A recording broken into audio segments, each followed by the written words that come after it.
जय हिंद। देखिए आज हम लोग देखेंगे न्यूटन के नियम, न्यूटन ने कौन कौन से नियम दिए तथा न्यूटन के बारे में। इस नियम को पढ़ने से पहले थोड़ा सा न्यूटन के बारे में जान लीजिए। देखिए न्यूटन का जन्म 1642 ईस्वी में हुआ था। इनका मृत्यु 1627 ईस्वी में हुआ था। देखिए जो न्यूटन थे एक बहुत बड़े चोर थे। इन्होंने अपना जो नियम दिया ये गति का यह नियम चुरा चुरा कर लाए थे। दूसरे का नियम को चुरा लेते थे, कभी गैलीलियो किसी का भी नियम चुरा के, तीनों नियम चुरा कर बनाए हैं न्यूटन साहब ने। देखिए फिर भी इनके बारे में हम लोग पढ़ते हैं। देखिए न्यूटन का 3 नियम है, प्रथम नियम, द्वितीय नियम, तृतीय नियम। और तीनों नियम क्या है, उस वस्तु के लिए, उस वस्तु पर आधारित है जिसके पास क्या होता है, द्रव्यमान होता है, उस वस्तु के लिए यह लागू है। तो देखिए सबसे पहले हम लोग पढ़ेंगे न्यूटन का प्रथम नियम। देखिए यह एक भौतिक वैज्ञानिक है न्यूटन, इसे यह भौतिक से या फिजिक्स से संबंधित है। बात समझ में आई। अब देखिए इस नियम को न्यूटन ने 1686 ईस्वी में दिया था। दिया नहीं, जो दी किसी पुस्तक जो प्रकाशित तो उस दिन इसको छापा गया था 1686 ईस्वी में। बात समझ में आई। देखिए न्यूटन का जो नियम है किस पर आधारित है, जिसके पास द्रव्यमान होता है उसी वस्तु के लिए यह आधारित है। तो देखिए न्यूटन का प्रथम नियम किसे कहते हैं, या न्यूटन का नियम है या प्रथम नियम क्या होता है। देखिए न्यूटन का प्रथम नियम को समझने का कोशिश करिए। यदि मैं यहाँ पर खड़ा हूँ तो खड़ा रहूंगा, हमेशा कभी नहीं हिलूंगा, एक मूर्ति की तरह हमेशा खड़ा रहूंगा। कोई भी मेरे साथ कुछ भी कर सकता है। अगर मैं दौड़ रहा हूँ तो हमेशा दौड़ूंगा, कभी रुकूंगा नहीं। यह न्यूटन का प्रथम नियम था। और देखिए इस नियम को थोड़ा किताबी भाषा से समझते हैं। यदि कोई वस्तु विराम अवस्था में है तो विराम अवस्था में रहेगी, यदि गति अवस्था में है तो गति अवस्था में रहेगी, जब तक उस पर कोई बल न लगाया जाए। ये अगर मैं इस मार्कर को फेंक दूं तो यह मार्कर हमेशा गतिशील रहेगा जब तक इसको कोई पकड़ न ले। और यदि यहाँ पर स्थिर है तो हमेशा स्थिर रहेगा, ऐसे ही रहेगा जब तक इस पर कोई बल न लगाया जाए। तो इसे न्यूटन का प्रथम नियम कहते हैं। देखिए जो न्यूटन का प्रथम नियम है, इसे प्रथम नियम को हम गैलीलियो का नियम भी कहते हैं, या इसे हम जड़त्व का नियम कहते हैं। इसे गैलीलियो का नियम क्यों कहते हैं, जड़त्व का नियम क्यों कहते हैं। देखिए जो गैलीलियो थे उन्होंने ही जड़त्व का नियम दिया था। तो जड़त्व का नियम क्या होता है, थोड़ा सा जड़त्व के बारे में जान लीजिए। जड़त्व का अर्थ क्या होता है। जड़त्व शब्द की उत्पत्ति जड़ता से हुई है। जो जड़त्व है इसके शब्द, जिसका जड़ता का अर्थ होता है स्थिरता। जड़ता का अर्थ होता है स्थिरता।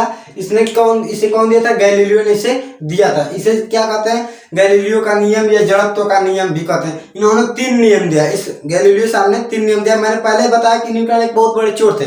गैलीलियो के पास गए, गैलीलियो से उन्होंने क्या किया, इनके नियम को चुरा लिया। देखिए गैलीलियो के 3 नियम कौन कौन से थे, थोड़ा थोड़ा बस जान लीजिए, उसके बाद हम लोग न्यूटन पे जाएंगे। देखिए गैलीलियो का नियम पहला क्या था, पहला था विराम, विराम का नियम। उसके बाद दूसरा था दिशा।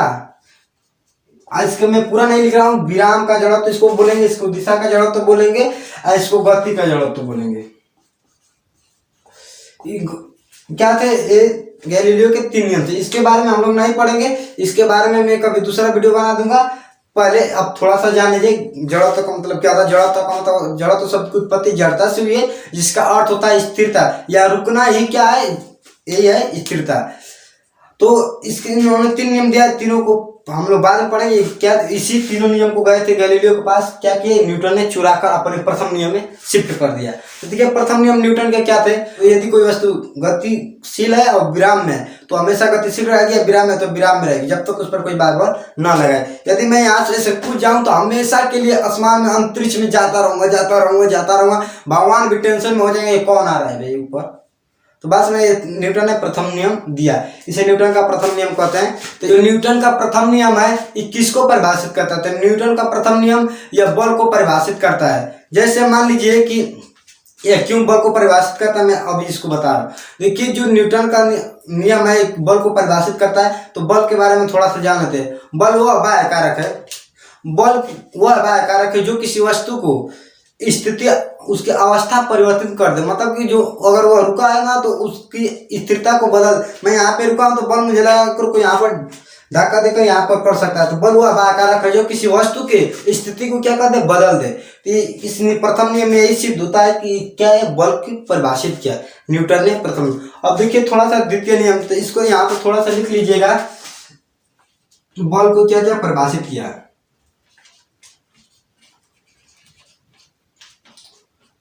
एक और मैं आपको एग्जांपल बता रहा हूँ। अगर आप ट्रेन में कभी बैठे हैं तो ट्रेन में आप कभी बैठे किसी वस्तु, आपके पास जो भी वस्तु हो उसको एक बार ऊपर फेंकिएगा, वो आपके हाथ में गिरेगा, जबकि ऐसा नहीं होना चाहिए। ट्रेन तो गतिशील है, गति कर दौड़ रही है, तो उसको क्या करना चाहिए, बाल को या कोई भी वस्तु वो पीछे गिरना चाहिए, लेकिन हाथ में गिरता है। कारण क्या है कि वो भी आपके साथ क्या है, गतिशील है, वो भी आपके साथ गतिशील है। अगर ये एक या और एक करिएगा, अगर मान लीजिए ट्रेन का गति क्या है, धीरे धीरे कम हो रहा है, आप बाल को ऊपर फेंकिएगा तो बाल थोड़ा सा क्या होगा, आगे गिरेगा। अगर उसकी गति कम हो रही है, अगर बाल को, जब ट्रेन की गति अधिक हो तो आप बाल को फेंकिएगा तो बाल देखेंगे तो पीछे गिरेगा। बात समझिए, अगर एक समान चाल से दौड़ रही है ट्रेन तो आपके वो हाथ में गिरेगा। और मैं एक आपको एग्जाम्पल बता रहा हूँ, वो कैसे आपके साथ गतिशील है, आपको एग्जाम्पल के साथ। अगर आप मोटरसाइकिल पर बैठे हैं, अगर एक बाइक स्प्लेंडर लेके आगे बढ़ा दें तो आप क्या करेंगे, पीछे बढ़ जाए। इतना जो आधा पार्ट होता है क्या था, हमारा कमर के पार्ट वाला उसके साथ टच था तो वो गतिशील हो गया। इतना क्या था, विराम में था, सॉरी सभी विराम में थे। इतना क्या हुआ, आधा पार्ट उसका गतिशील हो गया मोटरसाइकिल के साथ, और इतना विराम में ही था, तो ये क्या होता है, पीछे चला जाता है। अगर वो अगर गाड़ी चल रही है, अगर एक बाइक रुक जाए तो क्या होगा, अगर हमारा आधा जो यहाँ कमर के नीचे का जो होता है उससे टच रहता है तो उसके साथ क्या करेगा, रुक जाएगा। ये वाला अभी गतिशील रहेगा तो ये क्या करता है, आगे की तरफ झुक जाता है, मुंह फूट जाता है। बात समझ में आई, प्रथम नियम। और देखिए दूसरा नियम क्या है, दूसरा नियम संवेग से संबंधित था। संवेग इसका थोड़ा सा देखिए क्या था, संवेग दूसरा नियम को थोड़ा सा हम लोग किताबी भाषा से देखते हैं। देखिए, यदि कोई वस्तु पर अगर बल कार्य कर रहा है, वह उसके संवेग परिवर्तन के अनुक्रमानुपाती होता है। कहने का मतलब इतना है कि यदि किसी वस्तु पर कार्यरत बल, मतलब कि इस पर जो कार्य में, इस पर जो इसको ढकेलने के जो बल लग रहा है, इस पर जो बल लग रहा है, इसका जो बल है इसका संवेग के अनुक्रमानुपाती होता है। अनुक्रमानुपाती देखिए, बल किसके अनुक्रमानुपाती होगा, संवेग के। यहाँ पे अनुक्रमानुपाती लगा दीजिएगा। अनुक्रमानुपाती का मतलब थोड़ा समझिए। अनुक्रमानुपाती का मतलब होता है कि अगर बल 5 हुआ तो ए भी 5 हुआ, अगर ये 6 हुआ तो ए भी 6 हुआ। मतलब कि जब बल बढ़ेगा तो ए भी बढ़ेगा, संवेग भी उसके साथ बढ़ेगा। बात समझ गए। अब थोड़ा सा संवेग क्या होता है इसके बारे में थोड़ा जान लीजिए। देखिए संवेग किसी कहते हैं, संवेग के बारे में थोड़ा जाने। संवेग में बहुत लोग कंफ्यूजन में रहते हैं, संवेग होता क्या है। देखिए यदि कोई वस्तु, मान ले मार करके मैं संवेग पूछूं तो इसका संवेग क्या होगा, इसका जो द्रव्यमान है तथा इसका जो वेग है, इसी को गुणनफल को हम क्या कहेंगे, संवेग कहेंगे। संवेग किसे कहते हैं। अगर एक और बात याद रखिएगा, मान लीजिए कि ये क्या है, गतिशील है, तो मैं इसका पूछूंगा संवेग कितना होगा, तो इसका जितना द्रव्यमान है, जो इसका भार है, अब प्लस में कितने वेग से गति कर रहा है, उसी का उसका क्या होगा, संवेग होगा। और कभी यह स्थिर रहेगा तो इसका संवेग क्या होगा, शून्य होगा। बात को ध्यान से समझिएगा। मैंने पहले ही बोला कि यदि संवेग किसे कहते हैं, किसी वस्तु का द्रव्यमान तथा उसके वेग के गुणनफल को ही क्या कहते हैं, संवेग कहते हैं। बात समझिए। तो यह क्या है, गतिशील है, तो इसका संवेग निश्चित होगा। अगर यह स्थिर है तो इसका वेग होगा ही नहीं, तो इसका वेग आप शून्य लिखेंगे। और द्रव्यमान मान लीजिए 5 kg था, तो ये क्या होगा, 5 में जब 0 का गुणा करेंगे तो शून्य हो जाएगा। बात समझिए। तो किसी भी वस्तु जब गतिशील रहेगी तभी उसका संवेग संभव है। तो इसका प्रथम नियम क्या है कि यदि किसी वस्तु पर मान लीजिए मार्कर है, तो इसका मैं पूछूं संवेग, तो क्या होगा, ये 5 किलोमीटर प्रति सेकंड के हिसाब से गति कर रहा है और इसका 5 kg है, तो उसे दोनों को गुणा कर देंगे, संवेग मालूम चल जाएगा। और दूसरा नियम कहता क्या है कि यदि उस पर जो बल लगाया जा रहा है, जो बल लगाया जाए उसके संवेग के जो संवेग परिवर्तन की दर, यहाँ पे थोड़ा सा गलत हो गया है, इसको एक बार और से मैं इसको अभी समझा रहा हूँ। संवेग परिवर्तन